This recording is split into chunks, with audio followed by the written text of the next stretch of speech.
And we're back at RSAC 2026 for our last segment. We're wrapping it up after 4 days of wall-to-wall coverage. I'm very pleased to be joined by Jon Oltsik, our analyst in residence. Everybody knows Jon. Jon, okay, I thought this was RSAC, Cybersecurity Conference. It's RSAI C. Lots of AI, and lots of AI and cyber in combination. What's your take? Yeah, you couldn't walk across the street without seeing AI hyphen something. And I get it, because there's AI development, and that's really the two sides of this conference is, what's going on with AI development in your organization, and how do you get your arms around that from a governance perspective, from a policy perspective, from a policy enforcement perspective. And alternatively, what does AI do for cybersecurity, for your defenses, and what are the offensive players doing as well? So yeah, it's wall-to-wall AI, and whew, I could use a break from AI, I'm sure you can too. You need your own agent or something. Yes. So let's talk about agents, agentic AI. I mean, there have been many conversations around how, two things, so two sides of the same coin. How do you manage, secure, control, police agents? So that makes sense. But the other that was maybe even more interesting from a technology standpoint, which I've seen play out also in data protection, recovery, et cetera, compliance governance, is leveraging agents as part of the solution itself. Yes. So using AI to manage AI in a sense. Yeah. Where do you think we are with the actual use of AI and AI agents in solutions? It feels like early stages was 6 months ago and we're already in phase 2 or 3, but that's just a general take from my standpoint. What about your take? Well, I think judging by the sentiment at this show, you would think that, but when you talk to users, they're more on the on-ramp and progressing quickly, but there. But I do think that there's an accelerated pace of things. Generally, I'm reminded of the beginning of cloud, where we went from, we don't trust the cloud, to we're using the cloud, to we're cloud native. But I think the cycle's accelerating. So I think we'll see both. We see rudimentary AI governance now.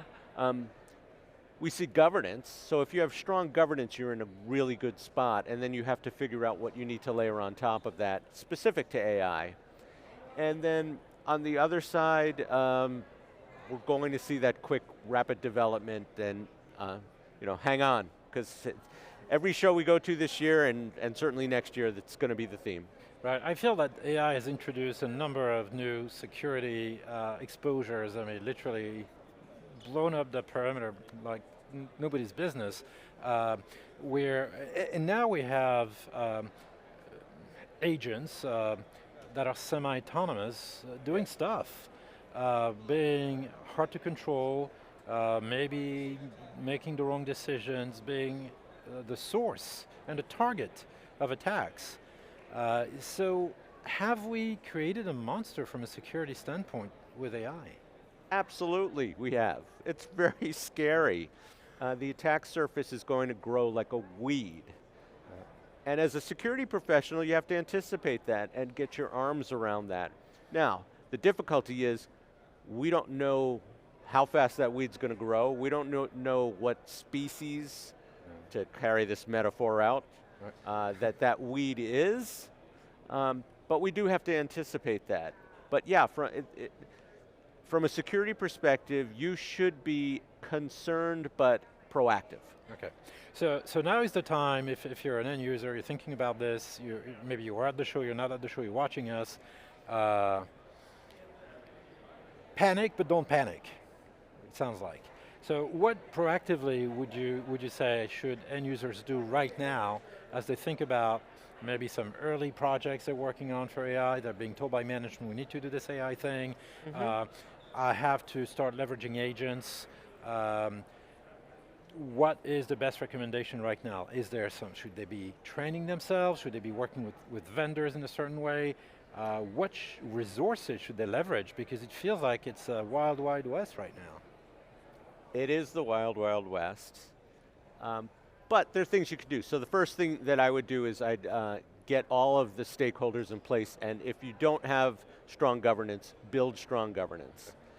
Now a lot of that starts with, what are we trying to do here? So no one's going to play, well, developers will play with AI, but if I'm a CEO, I'm going to say, well, what's the business value here? Am I driving new revenue sources? Am I automating processes, cutting costs, what have you? What are we doing broadly across the enterprise there? When we have those two things, then we start to form what our governance should look like, what our policy should look like. Now you touched upon another important thing, training. And we have to start with training our developers, training consumers, because this is a new world. And so from a security point, yeah, training about things like prompt injection and sharing confidential data, certainly, but the developers, this is a playground for them, so we have to put some, maybe not guardrails, but some guidance for them. And then in terms of your vendors, talk to your vendors. What are they doing? But what I'm saying and what I'm seeing proactive CISOs do, cast a wide net. Because the historically strong vendors may not have the best solution for you. And there's a lot of innovation. A lot of it's going to fall on its face. You and I have seen this a million times in the industry, but someone's going to come through and have a revolutionary, or at least a very good evolutionary platform for AI and security, so be open-minded. It may not be the vendor that you have, it may be the vendor that best serves your needs in the future. Right, yeah, we had a great Innovation Sandbox winner, 11-month-old startup, won the award. Who was that? I missed that. Jordy.ai, okay. Yeah, check out the segment. Wonderful CEO, young guy, very talented clearly, and 11 months in the business and they have this great solution, they win the award here. Okay, what can I say? Yeah. You just make that point and it's proven to be true. And we've had also just today a couple of conversations, one around data, with the real issue being that data is not really being managed and it's hard for anybody to actually do AI in a way that's going to be trusted. If you don't trust the data, if you let agents access data, they should not access, etc. So to me, the whole data layer is a mess as is, and it's not even being managed correctly. And now we want to, on top of that, throw agents that are going to be using the data. Well, that's a problem. But there's hope. It feels like we had a great conversation also with ServiceNow, where clearly some of the customers in the ServiceNow environment are able to get ROI out of agentic AI because they have controlled processes that they can deploy AI on, understand the data, they've provided, the platform has provided a number of guardrails, yes. Et cetera. So I think in many ways success for end users will come from being able, and it's going to sound very weird, but if you don't know how to build the plane as you fly it, you may not be very successful in AI, in my opinion, as a business. Because I think that's what we're doing now, so we're asking customers to do, but it could be the new way of doing things. Now for security, that's not necessarily the best advice. That is not the best advice, but we're going to have to do some of that. Right. But at the same time, I think you're right, AI only is successful if it has the right data, right. And that also, the data has to be relevant, but the data has to be ethical and fair as well. So you can't build models where there's a bias involved, right. For example. Now in security that's not as important, but you do want security-centric data. Right. You want those databases, you want the threat intelligence. So that's all important too. I think you do have to build the plane while you're flying it, but you should also thinking about what's the foundation for the future, because that doesn't scale. Right. And you're going to be doing, if you're doing that in security, are you going to do that for your SIM and for your EDR and for your asset management? That doesn't make sense, so you have to build the overlying foundation, right. The platform, and then develop on top of that. Clearly that's what the vendors are doing. Right, yeah, and I think one of the foundations is data, and I think what security means and what the components of security really are is changing as we go. I talked to Commvault, I talked to Veeam, I talked to multiple companies, during this conference, and clearly everybody's coming at it from slightly different perspectives, but I think we're seeing really a convergence, or a confluence, I should even say, of multiple streams building this like sort of bigger river, and that's really that big AI stream. So, which of course has a number of consequences from a market perspective, and from even from a pricing perspective. How are you going to price this stuff if people are coming from different places? What is the role of storage vendors in this whole thing? Which I think will be pretty critical. What is the role of hyperscalers? I mean, talk about multiple dimensions here. But commonalities are these. Governance still applies. Yes. Data, critical. Yeah. Security processes still apply. Yeah. And in the end, even if there will be some replacements potentially of some functions and some people and some jobs, it's still going to be the human in the heart of it. We hope, right? So, partly, yeah. Yes. So, you've seen a lot of vendors. You've at the expo here. You've talked to a number of vendors. What's your take on the vendor ecosystem after 4 days here? Well, I would say that there's tremendous optimism, but we're at a carnival for vendors, so they're going to pitch that.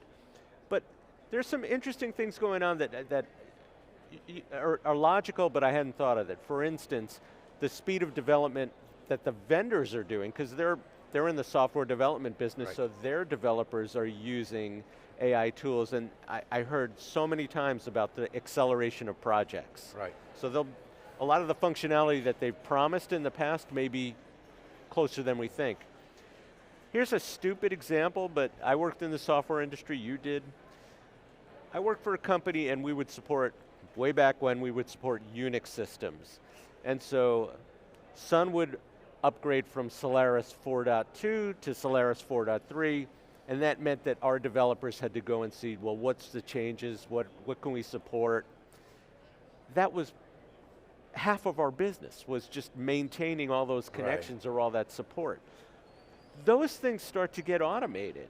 And now all of a sudden, the thought of integration, API integration, connectors, common data models, that starts to go away.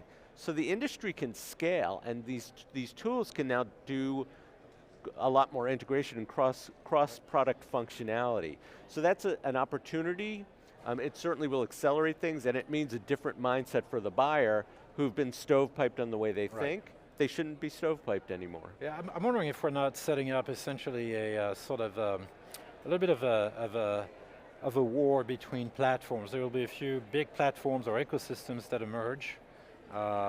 Maybe they already have, but and you have 3 or 4 sort of options or fates that you've got to go believe in, and yes. and that may be where things become interesting. We'll see. And also coding becoming a thing of the past. I mean, who needs to code anymore? Now you can just ask AI to do it for you. But it makes the job of creating a solution or software even more interesting, because now you don't have to worry about coding. Yes. You have to worry about really the outcomes and what it does and what you want it to do. And so I think this is, to your point, changing and accelerating the answer also to the questions.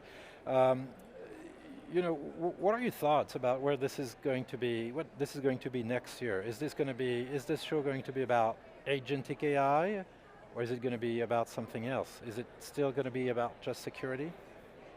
Well, looking into my crystal ball, my pretend crystal ball, I think there's no doubt it will be about AI, but it will start to be about the business more about the business functions of AI, some of the developments with AI that are particular to industries, and the vulnerabilities that they create.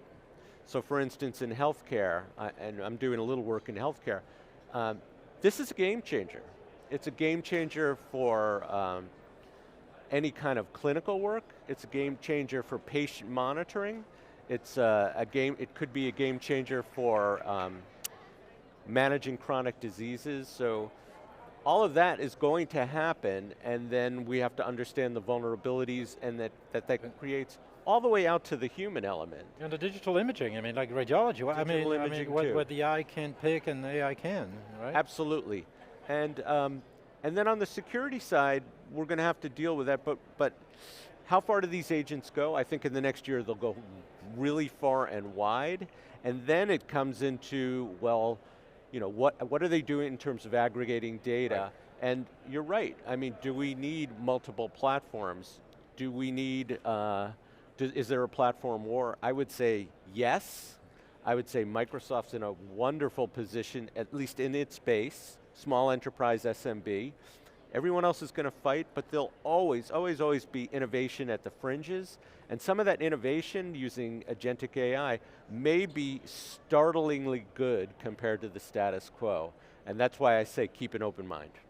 Excellent, and remember what I always say, which is we've seen a lot of companies here, lots of products become features in time. Products become features and execution, Absolutely. right? You can have a great idea, you can have some really good engineering developers or engineering founders. Can you scale, can you deliver what the enterprise needs?